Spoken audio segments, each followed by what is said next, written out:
अस्सलाम वालेकुम दोस्तों, रुअण दुख सुख जे मौजू ते मबनी अॼो को प्रोग्राम खणी तव्हांजे ख़िदमत में हथ ॿधी हाज़िर तव्हांजो भाउ दोस्त अख्तर तबस्सुम सलाम क़बूल पवे। साईं मुंहिंजा रुअण त का सुठी ॻाल्हि त नाहे, पर पोइ बि इहो अमल असांजी ज़िंदगीअ जो अहम हिसो हूंदो आहे, जंहिंखां सवाइ असां जहिड़ो नामुकमल हूंदा आहियूं।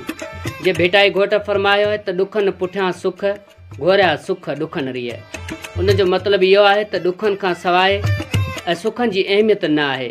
ऐं जॾहिं असां वटि ॾुख हूंदा आहिनि त असांजूं अखियूं ॻोढ़नि जे ज़रिए ॾुखनि खे इज़हारींदियूं आहिनि।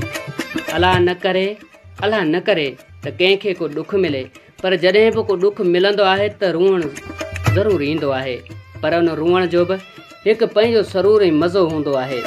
लबों ने आजकल मुस्कुराना छोड़ दिया है, लबों ने आजकल मुस्कुराना छोड़ दिया है, ख्वाबों ने पलकों में आना छोड़ दिया है। आती नहीं अब तो हिचकियाँ हमें, शायद अपनों ने याद करना ही छोड़ दिया है।